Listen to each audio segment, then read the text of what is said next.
Shalom, salam berkat dari kami untuk pendengar sekalian. Saat ini pendengar akan diberkati dengan program Hari Ini Harinya Tuhan bagian yang ke-8. Sebuah program rohani tentang doktrin Alkitab yang menolong kita untuk semakin tertanam dalam kebenaran firman dan bertumbuh dalam kemuliaan. Bersama hambanya, Pendeta Gilbert Lumwendong, STH. Banyak orang merasa doktrin Alkitab sebagai sesuatu yang membingungkan. Tetapi tahukah saudara bahwa doktrin Alkitab intinya adalah memahami Alkitab dengan benar, dengan pemahaman yang sistematis, sehingga kita terus dapat tertanam di dalam kebenaran firman, sehingga kita terus bertumbuh di dalam kemuliaan Allah. Buka hati saudara sekalian untuk menerima berkat-berkat firman-Nya hari ini. Salah satu musuh gereja yang terbesar di akhir zaman ini adalah perpecahan. Karena saudaraku yang kasih dalam Tuhan, banyak gereja akhirnya tidak bisa maju, banyak pekerjaan Tuhan akhirnya tidak bisa jadi berkat, banyak gereja-gereja Tuhan akhirnya tidak ada pertumbuhan yang berarti. Kenapa? Karena terdapat begitu banyak perpecahan. Seringkali ada gereja-gereja yang sudah begitu maju, pecah lagi, baru mau maju lagi, pecah lagi, dan perpecahan menjadi musuh dari pelayanan-pelayanan pekerjaan Tuhan. Dan kita mengerti di mana ada perpecahan selalu ada amarah, di mana ada perpecahan selalu ada kekecewaan, di mana ada perpecahan selalu ada sakit hati, dan di mana ada perpecahan seringkali pertumbuhan menjadi terganggu, pertumbuhan menjadi terhambat. Karena itu saudaraku yang kasih dalam Tuhan, setan seringkali memakai kendaraan, dalam tanda petik ini, kendaraan ini yang bernama perpecahan untuk menghambat pekerjaan Tuhan. Tetapi tahukah saudara bahwa gereja Tuhan seharusnya menghadirkan damai sejahtera, gereja Tuhan seharusnya menghadirkan sukacita, gereja Tuhan selalu menghadirkan ketenangan. Nah saudaraku yang kasih dalam Tuhan, waktu kita menyadari bahwa perpecahan selalu membawa dampak yang negatif, kenapa kita gak sebagai orang percaya mengendalikan diri kita, sebagai orang percaya menerima orang lain apa adanya, membangun bersama dalam kasih, menuai bersama dalam kasih, dan akhirnya melihat kemuliaan Tuhan yang luar biasa. Karena saudaraku yang kasih dalam Tuhan, kita harus mengerti bahwa dalam pekerjaan Tuhan, dalam rumah tangga juga sama, bahwa kita masing-masing tidak sempurna, dan kita juga gak bisa tuntut orang lain dengan kesempurnaan. Karena makin kita tuntut, akhirnya apa yang terjadi? Kita makin kecewa. Tetapi waktu kita mulai belajar menerima apa adanya, disitulah baru kita melihat kekuatan yang luar biasa. Haleluya. Selamat datang dalam program kita Hari Ini Harinya Tuhan, sebuah program rohani yang mengingatkan kepada kita betapa pentingnya kita menjadikan firman Tuhan sebagai dasar keseharian hidup kita. Karena selama kita menjadikan firman Tuhan sebagai dasar keseharian hidup kita, maka langkah-langkah kita adalah langkah-langah yang menuju pada kemenangan. Haleluya. Dan dalam program ini memang kita sedang bicara tentang perpecahan. Dan saudaraku yang kasih dalam Tuhan, yang harus kita sadari bahwa perpecahan seringkali memang tidak bisa dihindari. Seringkali perpecahan itu ada, saudara-saudara. Tetapi persoalannya adalah bagaimana setelah perpecahan itu terjadi. Bukankah banyak orang setelah perpecahan terjadi akhirnya saling memaki, saling menjelekkan, saling menjatuhkan, dan saling mulai membongkar-bongkar sampah-sampahnya selama ini. Tetapi saudaraku yang kasih dalam Tuhan, waktu kita bisa menerima perpecahan sebagai sebuah perpisahan yang manis, ya kan, jika sebuah gereja kadang-kala ada sebuah masalah di mana perpecahan harus terjadi. Dan ketika kita jiwa besar dan kita berkata seperti Abraham berkata kepada Lot, kalau engkau ke kanan aku ke kiri, kalau engkau ke utara aku ke selatan, engkau ke barat aku ke timur. Dengan lain kata, mari kita berpisah baik-baik, mari kita berpisah dengan kasih, mari kita berpisah tetapi untuk mengembangkan sesuatu yang baik. Dan apa yang terjadi kemudian? Saudaraku yang kasih dalam Tuhan, ketika kemudian Lot ada dalam masalah yang kita kenal dengan peristiwa Sodom dan Gomora, apa yang terjadi dengan Abraham? Abraham berdoa untuk keselamatan Lot. Alkitab tidak berkata, itu tuh Lot dikutuk tuh, itu tuh Lot tuh biar rasa dia ada di sana. Bukankah seringkali mentality seperti itu yang terjadi dalam kehidupan kita? Kita senang lihat orang lain yang berpisah dengan kita sengsara. Kita senang melihat orang lain yang berpisah dengan kita akhirnya menghadapi persoalan, lalu kita bilang, tuh kan, lihat kan, dia berpisah dari saya, susah kan dia kan, dia berpisah dari saya, habis kan dia kan, lihat kan, sekarang ketahuan kan siapa dia. Saudaraku yang kasih dalam Tuhan, mentality seperti itu sama sekali tidak dimiliki oleh Abraham. Abraham justru berdoa, Tuhan, jika masih ada orang benar di sana, sampai dia doa, Tuhan, kalau ada 10 orang benar, apakah juga kau akan hancurkan kota Sodom dan Gomora? Tuhan bilang, Abraham, jika ada 10 orang benar, aku tidak akan hancurkan kota Sodom dan Gomora.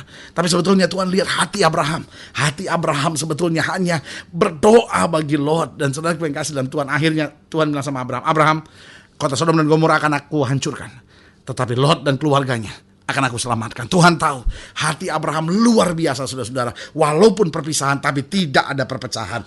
Nah, saudaraku yang kasih dalam Tuhan, kita sama-sama lihat dalam 1 Korintus pasal 11, 1 Korintus pasalnya yang ke-11. Dalam program ke-647 ini kita sedang membahas tentang 1 Korintus 11. Ayatnya yang ke-17, sampai ayatnya yang ke-34. 1 Korintus 11 ayat 17 sampai 34 dikatakan, dalam peraturan-peraturan yang berikut aku tidak dapat memuji kamu, sebab pertemuan-pertemuanmu tidak mendatangkan kebaikan tetapi mendatangkan keburukan. Oh, Paulus tegas sekali untuk hal ini.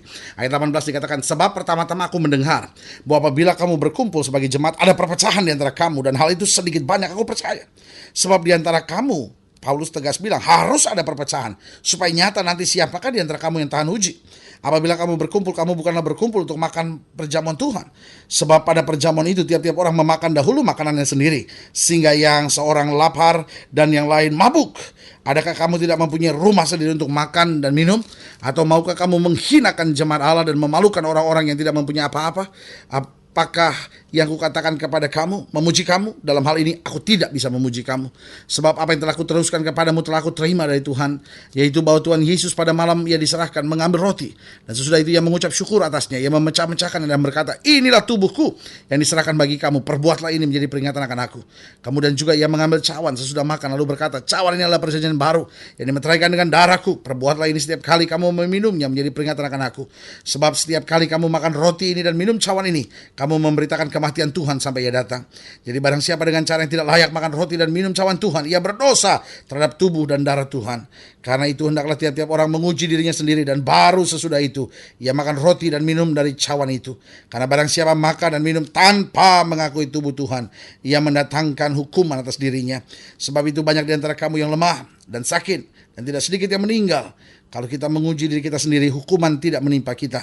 Tetapi kalau kita menerima hukuman dari Tuhan, kita dididik supaya kita tidak akan dihukum bersama-sama dengan dunia. Karena itu saudara-saudara, jika kamu berkumpul untuk makan, nantikan olehmu seorang yang akan yang lain.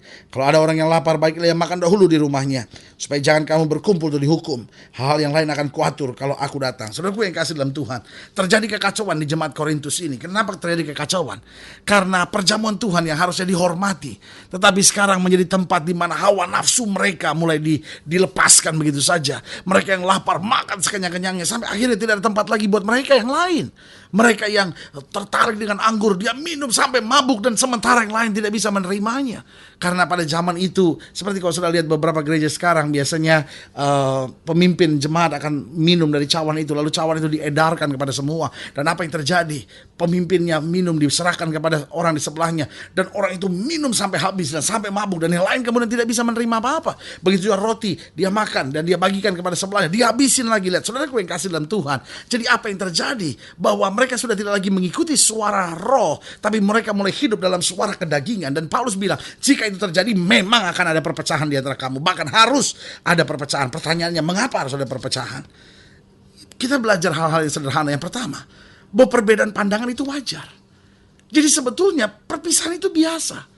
Tetapi jangan sampai setiap perpisahan harus terjadi perpecahan. Mana bedanya perpisahan dengan perpecahan? Perpisahan itu masing-masing menjalankan visi yang Tuhan percayakan baginya. Perpisahan itu masing-masing sedang menjalankan apa sebetulnya yang Tuhan taruh dalam hatinya. Sehingga kalau yang seorang merasa, wah langkah itu salah, dia jalankan apa yang Tuhan taruh dalam hatinya yang itu benar. Tetapi tidak perlu ribut, tidak perlu saling menjelekan, tidak perlu saling akhirnya menuding satu sama lainnya dan bilang, oh Tuhan bicara begini berarti yang lain sesat, katanya gitu. Nah saudara yang kasih dalam Tuhan, jadi ingat, perbedaan pandangan itu wajar. Dalam rumah tangga, perbedaan pandangan itu wajar. Gak usah suami bentak istri hanya karena perbedaan pandangan. Gak usah istri akhirnya curiga sama suami hanya karena perbedaan pandangan. Selesaikan perbedaan pandangan dalam kedewasaan. Terima orang lain apa adanya. Yang kedua, mengapa perpecahan itu harus ada? Karena yang kedua, pemahaman tiap orang berbeda sesuai dengan rencana Allah dalam kehidupannya. Contohnya sederhana, ada orang-orang yang dapat visi untuk pelayanan di desa-desa. Oh puji Tuhan saudara-saudara, ini pelayanan yang luar biasa. Tapi ada orang yang dapat visi pelayanan ke arah bisnismen, luar biasa saudara-saudara. Masing-masing punya kemudahan tersendiri, masing-masing punya tantangan sendiri. Ada lagi, pelayanannya ke kaum muda, puji Tuhan saudara-saudara.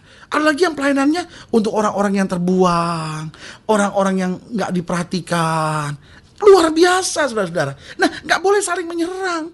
Oh, pelayanan kaum muda bilang, oh itu mereka yang melayani bisnismen itu cuma mau cari untung aja. Ya kan. Sementara mereka yang melayani di desa-desa dianggap, oh itu kan mau cari nama aja tuh. Kelihatannya melayani di desa lalu nanti ke kota cari dana dari orang kota, katanya gitu. Waduh, saudaraku yang kasih dalam Tuhan, akhirnya masing-masing itu gak bisa menghargai visi orang lain yang Tuhan taruh dalam hatinya.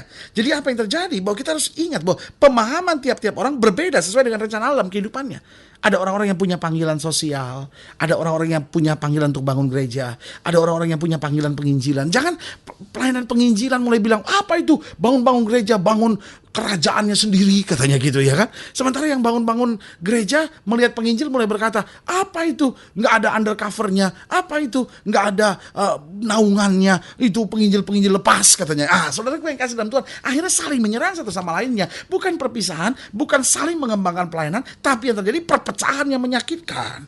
Nah, yang ketiga, mengapa perpecahan itu harus ada? Karena kita harus menghargai orang yang berpisah dan berbeda adalah ciri kedewasaan iman. Jadi untuk kita bisa menghargai dan menerima orang lain yang berpisah, orang lain yang punya visi lain, itu membutuhkan kedewasaan iman. Nah, persoalannya kita kadang-kadang gak cukup dewasa. Kita udah terlibat dalam pelayanan, tapi kita punya pemikiran yang sangat kanak-kanak sekali, bahwa saya harus yang paling benar. Semua orang yang tidak seperti yang saya harapkan pasti salah. Iya kan? Ketika seorang ayah bilang sama anaknya, nak, kamu tidur, ini udah malam. Anak itu akan bilang, Papa jahat, orang lagi senang-senang, kok Papa suruh tidur? Karena buat seorang anak, konsep baik itu apapun yang saya mau harus terjadi. Kalau ada apa yang saya mau tidak terjadi, berarti Papa jahat. Nah, ini persoalannya, perpecahan itu bisa terjadi begitu, karena ketidakdewasaan itu. Nah, yang keempat, pelajaran apa yang bisa kita ambil sehingga perpecahan itu harus ada, bahwa setiap orang harus memiliki prinsip yang tegas bagi dirinya, tapi kemudian menghargai prinsip tegas orang lain. Nah, ini persoalannya. Kita seringkali tegas dengan diri kita, tidak bisa menghargai prinsip tegas orang lain. Jadi ada 4 hal penting yang bisa kita pelajari kenapa perpecahan harus ada. Yang pertama, karena perbedaan pandangan itu sebetulnya wajar. Tapi gak usah harus jadi saling menghancurkan, saling menyakitkan, saling memaki satu sama lainnya. Yang kedua, ingat, pemahaman tiap orang berbeda sesuai dengan rencana Allah dalam kehidupannya. Masing-masing punya karunia-karunia, masing-masing punya visi-visi sendiri, ya kan? Lalu kita harus ingat, menghargai orang yang berpisah dan berbeda, itu ciri kedewasaan. Jadi kalau kita dewasa, kita bisa menghargai. Dan akhirnya yang keempat, bahwa setiap orang harus memiliki prinsip tegas bagi dirinya, namun juga menghargai prinsip tegas dari orang lain. Kalau kita punya sifat seperti itu, kita punya mentality seperti itu, saya percaya hidup kita akan jadi berkat buat banyak orang. Dan tidak perlu terjadi perpecahan. Yang ada mungkin perpisahan, pengembangan, ya kan? Dan akhirnya maju, masuk pada rencana Allah yang luar biasa. Haleluya. Kalau sedang ingin dilayani lebih jauh, hubungi kami melalui telepon, hubungi kami melalui surat, kunjungi website kami, karena kami ada untuk membawa Bapak Ibu Saudara senantiasa lebih dekat pada Tuhan, mengalami kasih kuasa mujizat yang luar biasa. Haleluya.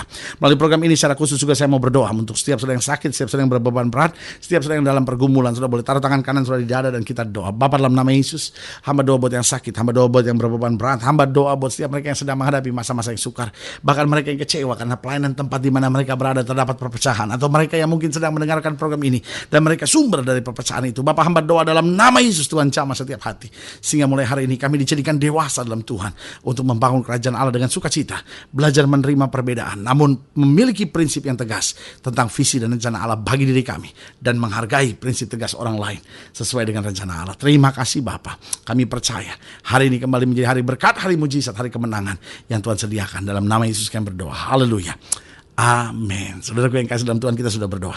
Ingat, Allah tidak pernah lalai menepati janjinya.